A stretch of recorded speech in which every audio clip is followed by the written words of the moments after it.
橋本、お前な、また赤点ギリギリだぞ。しっかり勉強してこい。先生に叱られながらテストを受け取り、すいません。軽く頭を下げる。たもつ、俺よりも点数下とか終わってんな。お前どうしようもないバカだな。席に戻っていく途中、悪友たちにヤジを飛ばされて、ヘラヘラ笑いながら席に着く。全員にテストを解消終わると、先生が教壇に両手をついて熱弁を振るった。君たちはいよいよ来年からは受験生だ。今の時期にしっかりと基礎固めをしておくように。いやいや、2年で基礎固めって遅いだろう。しっかり考えてる奴は今のうちから大学受験に備えて準備してるわけだし。なんて心の中でツッコミを入れつつ、自分には関係ないって顔をして寝たふりをする。おいおい、たもつのこと言われてんぞ。背中を鉛筆でグリグリすんな。お前は気楽だよな。こら、消しゴム投げつけんな。でも、こういうことされてほっとしてる自分がいる。明日から期末テストが始まるという日の放課後の教室。嘘、ない。美人で人気のあるクラスメイト、吉田果歩が机の中のものをすべて出して蒼白になっている。カホどうしたの？なんかあった？あっという間に彼女はクラスメイトに囲まれた。それが、英語のノートがなくなってるの。どうしよう。明日はテストなのに。一人の女子がはっと口を押さえる。ねえ、これってもしかして、誰かがわざとノート隠してるとか？すると、その言葉を待っていたかのように次々と声が上がる。ああ、実はそれ私も思ってた。カホが美人でモテるからひがんでるんだよ。だからってこんなことするなんてひどいよね。ヒートアップする女子に比べ、野郎は引き気味だ。うわ、女子怖え。陰湿だよな。その時、俺の視界に一人のクラスメイトが入ってきた。少し考えてから立ち上がり、ノートを手に吉田さんの元へ近づく。吉田さん、俺のノート貸してあげる。吉田さんが驚いたように俺を見つめる。でも、橋本くんもノートいるよね。俺が答えるより前に周りが答え出す。たもつはどうせ勉強しないからノートいらねえってことだろ。でもたもつ、ちゃんと書いてんのか？寝てってミミズみたいな字が張ってんじゃねえ。俺は、あははと笑い、扉へと歩いていく。役に立たなそうなら、他の子にノートのコピーさせてもらってよ。じゃあな。校門を出て歩いていると、後ろから、タッタッタと足音が迫ってくる。橋本振り返ると吉田さんだった。どうしたの？彼女は答えられず、腰を折って、はぁはぁと肩で荒く息をしている。全速力で追いかけてきたらしい。橋本くん、勉強を教えてくれないかな？息も絶え絶えに俺に尋ねる。俺、いつも赤点ギリギリなの知ってるよね。そう返すと、吉田さんがきっと顔を上げて、俺の目をじっと見つめてきた。本当は橋本くん、すごく頭いいんじゃない？ぐぐっと俺に迫ってくる。参ったな。なんでそう思うの？普通の人は先生が黒板に書いた文をそのまま写すだけ。勉強できない人はそれさえもしない。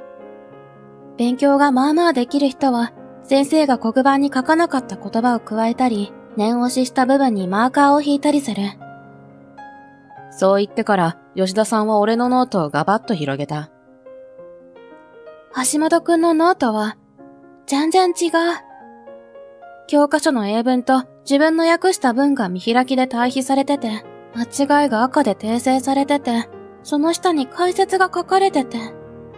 先生が言ってたポイントやテストに出るって言ったことが、それと関係するところに目立つように書かれて、マーカーが引かれてる。こんな書き方してる人、見たことない。どうして橋本くんは頭がいいのを隠してるの？俺は、とため息を吐いた。あの場を切り抜けるために吉田さんにノートを貸したのは失敗だったかもしれない。吉田さんには関係ないことでしょ。思っていたよりも冷たい響きになってしまい、吉田さんがビクッと肩を揺らす。そうだよね。誰だって人に踏み込まれたくないことがあるのに。ごめんなさい。首相に謝られ、俺の中で罪悪感がふつふつとこみ上げる。どうして橋本さんは勉強を教えてもらいたいの？そんなに成績が悪いわけじゃないでしょ。俺が尋ねると、吉田さんが口元を引き締めた。どうしても行きたい大学があるの。彼女が志望しているのは、うちの県で一番頭がいいと言われている大学の医学部だった。亡くなったお父さんが、その大学の医学部出身だったの。お父さんは研修医を経て、そこで6年間医師として勤めた後、おじいちゃんの経営する診療所を引き継いだの。吉田さんが片親だったことを初めて知り、内心衝撃を受けた。いつも笑顔で明るくて、悩みなんて何もないんだろうなぁと思っていたから。私の今の成績では C 判定。でも、絶対に諦めたくない。医大に合格して、医師免許取って、大学病院で研修医やって、おじいちゃんが引退する前に診療所を引き継ぐのが私の夢であり、目標なの。吉田さんの瞳には真剣さと熱意がこもっていた。夢、目標。そんなもの考えたことなかったな。わかった。協力するよ。本当に？吉田さんがパーッと目を輝かせる。でもわかってる。英語は今日一日しか勉強できないから、やれることは限られてるよ。頑張るね。嬉しそうに笑顔を向ける吉田さんは、さすが美人と評判だけあって破壊力がある。心臓がバクンと跳ね上がり、顔が熱くなった。それをごまかすようにくるりと向き直り、じゃあ、図書館行こうか。スタスタと歩き出した。それからテスト期間中は毎日吉田さんと図書館に行き勉強をした。吉田さんは授業は真面目に受けてるし、ノートもしっかり取っている。でも、ノートをきれいに取るということに集中しすぎて、先生の授業の内容がちゃんと入ってない印象を受けた。意外とこういう人は多い。テスト範囲は決まってるからポイントを絞りやすい。その上で先生が強調した部分や何度も繰り返す部分はテストに出やすい。そういったことを押さえておけば半分以上点は取れるはずだ。そして科目ごとに覚えやすい方法やテクニックを教えた。こんな方法があるなんて知らなかった。橋本くんすごいね。素直に簡単してくれる橋本さんに恥ずかしさとともに嬉しさを感じる。人に勉強を教えるってこんなに楽しいのか。この日は期末テストの最終日前日。閉館まで図書館に残っても足りなくて、ファミレスで勉強を続けることに。いいね。ちゃんと公式を理解して使えてる。俺の言葉に吉田さんが笑みを浮かべる。フライドポテトが来たので休憩を入れることにした。明日で期末テスト最終日だね。橋本くんに勉強を教えてもらえて理解力がぐんと上がったよ。本当にありがとう。お礼ならテストの結果が出てから言ったよ。俺は少し顔をあからめながら答えた。言いにくそうに吉田さんが俺を下から見つめる。今回のテストも赤点ギリギリ狙いで解いたの？さあ、どうだろうね。期末テストが終わり、迎えた英語の授業。期末テスト返すぞ。今回は中間よりテスト内容が難しかったにもかかわらず平均点が高かった。みんな頑張ったな。先生からの全体評価を聞き、落胆の声が一斉に上がる。平均点が高いということは、つまり赤点の基準値も上ということだからだ。たもつ、お前今回は赤点やばいんじゃね？後ろから声をかけられた。次々に生徒の名前が呼ばれる。自分の名前が呼ばれて立ち上がる。悪友たちはニヤニヤしていたが、次の先生の一言で目が点になった。橋本、俺は感動した。お前、やればできんじゃないか。クラスのみんなの視線が集まる。橋本はクラスの最高得点、98点だ。その途端、うおーっとどよめきが湧く。たもつマジで？何それ？ビクッと肩が大きく揺れる。これで俺の平穏な人生も終わりか。せっかく高校で友達ができたと思ってたのにな。そう思っていたら、すげえじゃん、たもつ！お前、ほんとは頭良かったのかよ。俺にも勉強教えろよ。予想とは全く違う反応をされて固まる。俺のこと嫌わないのか？はぁ？なんで嫌うわけ？だって俺、頭がいいの隠してた。なんで隠してたのか意味わかんないけど、頭いいのかっけえじゃん。次々に言われて、ちょっとだけ泣きそうになった。気づけば吉田さんの名前が呼ばれてて、先生の元へ歩いて行ってる。前回より理解度が上がってるし、よくできてる。頑張ったな。吉田さんが俺に笑顔を向けてる。耳が熱くなってる俺に誰も気づくことなく、たくさんの女子が吉田さんに話しかけていた。カホ、ノートなくしたって聞いたときは心配したけどよかった。なくしたんじゃなくて隠されたんでしょ？ノート隠した犯人、狙いが外れたね。雲行きが怪しくなってきて、俺はどうしようかと目を泳がした。その時、一人の女子が立ち上がった。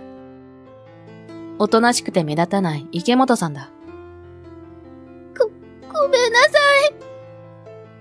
突然の謝罪にみんなが驚いて池本さんに注目する。吉田さんのノートを持ってたの、私な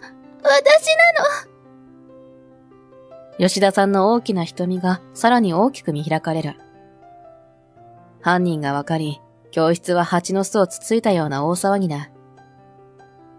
俺は立ち上がってみんなに負けないように声を張り上げた。わざとじゃないんだよね。吉田さんがコクンとうなずき、みんなが彼女に注目して耳を傾ける。選択科目で吉田さんの机を使った時に、机の中にノートを入れてて、間違えて吉田さんの英語のノートまで持ってきたことに、家に帰ってから気づいたの。明日はテストのためにいるし、忘れないように持っていかなきゃって思ってたら、1歳の妹が吉田さんのノート破いちゃったの。池本さんは泣きながら肩を震わせていた。言わなきゃ、謝らなきゃって思ってたんだけど、タイミングを見つけられないまま放課後になって。そしたら、吉田さんがノートがないって騒ぎになって、誰かがノートを隠してるんじゃないかって話になって、怖くて言い出せなくなって、本当にごめんなさい。あまりの事実にみんなは言葉を失っていた。そんな中、吉田さんが池本さんの元へ歩み寄る。吉田さんを目の前にしてビクビクしてた池本さんを吉田さんが抱きしめる。本当のこと言ってくれてありがとう。きっと、すごく怖かったよね。不安だったよね。途端に池本さんは、わーっと声を上げて泣いた。それを見て、不覚にも俺まで泣きそうに。クラスで誰も池本さんを責める人はいなかった。その後、池本さんが俺の席に来た。橋本くん、私が吉田さんのノートのこと知ってるんじゃないかって気づいてたよね。あの時、目が合ってビクビクしてたら、橋本くんが吉田さんにノートを貸したから、私のことかばってくれたんだってわかった。その後も、ずっと私が言い出すまで何も言わないでくれて、ありがとう。気づいたのは俺だけだと思ってたのに、池本さんの方も気づいてたなんて、ちょっと恥ずかしいし気まずい。池本さんは意地悪するような子じゃないから、何か事情があるんだろうって思ったから。俺が答えると、池本さんは微笑んだ。私のこと信じてくれてありがとう。学校帰り、俺は吉田さんに誘われてファミレスに来ていた。吉田さんはドリンクバーのジュースを手に嬉しそうにしている。実は、ノートがなくなった時に内心ね、本当に誰かに意地悪されて隠されてたら、どうしようって不安だったの。そうじゃなくてよかった。そうだね。俺が答えると、吉田さんが身を乗り出してじっと俺を見つめる。それに、ノートがなくなったおかげで、こうして橋本くんと仲良くなれたしね。ぶほっと盛大にジュースを吐き出してしまい、吉田さんに笑われる。そうか、俺たちは仲良くなったのか。橋本くん、今回はちゃんと実力で勝負したんだね。そう。俺は今回手を抜くことなくテストを受け、クラスで全教科最高得点を叩き出した。うん。なんで？吉田さんの話を聞いて、俺もなんか夢とか目標を持ちたいなと思ったんだ。それで、手始めにテストをちゃんと受けてみようかなって。俺は、吉田さんには自分の過去を打ち明けたいという気持ちになった。俺の両親は二人とも一流大学卒のエリート。父親は弁護士、母親は大企業で研究員をしている。両親ともに教育熱心で、幼い頃から英語やピアノ、水泳、そろばんと毎日習い事で埋められていた。3年生からは進学塾に通って中学受験対策。長期休みは塾の合宿に参加し、夜遅くまで勉強させられた。毎日勉強漬けの中、俺は全国模試1位を取るまでに。その後中学受験し、エリートと言われる私立中学に合格。だがそれはゴールではなく、新たな戦いの始まりだった。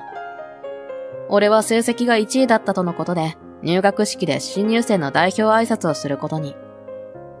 そこで俺は1年生の生徒から敵とみなされることとなった。成績がいいばかりに無視され、嫌われ、嫌がらせを受ける。もう嫌だ。成績がいいというだけで、頭がいいというだけでこんな思いをするなんて。だったら、バカな奴だと思われてた方がいい。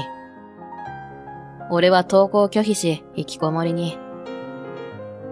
せっかく苦労して中学受験勝ち抜いて、エスカレーター式で高校にも行けるのに何やってんのよ！母は反狂乱になって、無理やりにでも俺を学校に連れて行こうとしたが、堅くなに俺が拒否するのを見て、だったら勝手にしなさい！呆れられて見捨てられた。父も俺をなんとか学校に行くよう説得したが、俺はあの学校には行きたくないと言った。だったら、タモツが選んだ学校に行くといい。高校は卒業するべきだ。自分でも中卒ではまずいだろうと漠然と思っていたため、父の意見に同意した。今の学校よりレベルの低い高校を受験することを決め、願書を提出。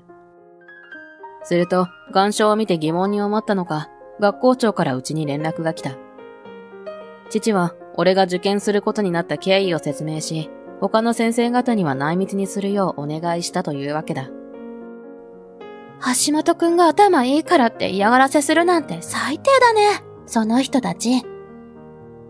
会ったこともない俺の元クラスメートに対して吉田さんがものすごく怒ってて、思わず笑ってしまった。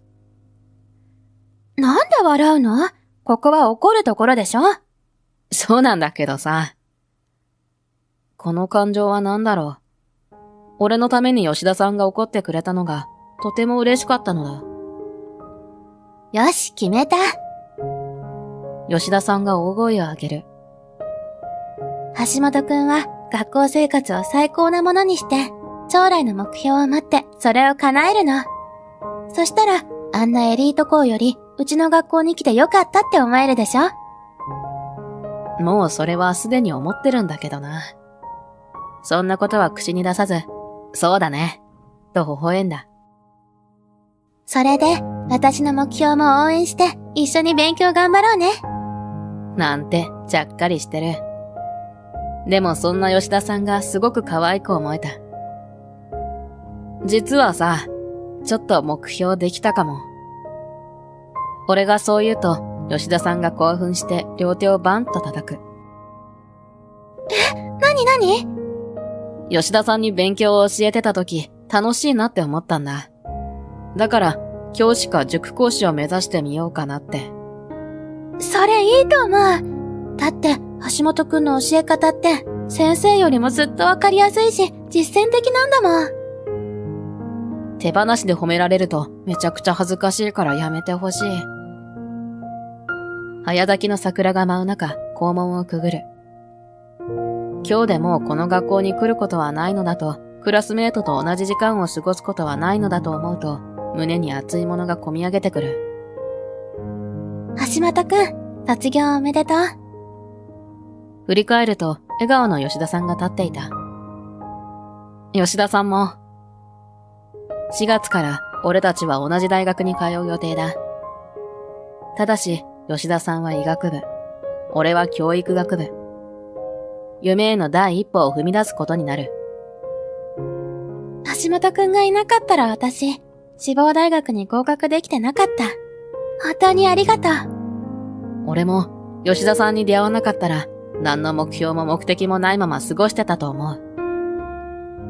俺は大きく息を吸い込んだ。さあ、告白するんだ。吉田さんに、俺の思いを。かほちゃん、橋本くん。池本さんがかけてきて、思わずずっこけそうになった。彼女だけじゃない。クラスの奴らが俺たちに向かって走ってくる。お前ら二人でエスケープとか許さないからな。これからみんなで打ち上げすんだから。カラオケ行こう。俺たちは目を合わせ笑い合った。なの行くに決まってんだろ。思いっきり楽しむよ。頭がいいとか悪いとか関係なく、俺を俺として受け入れてくれたクラスメート。体育祭、文化祭、修学旅行。大きなイベントじゃない時も、みんながいれば楽しくて、バカやって、時には真面目に勉強して、青春してた。本当は、お前らに出会えて最高な学生生活だった。この高校に進学したのは、俺の人生最良の選択だったと思う。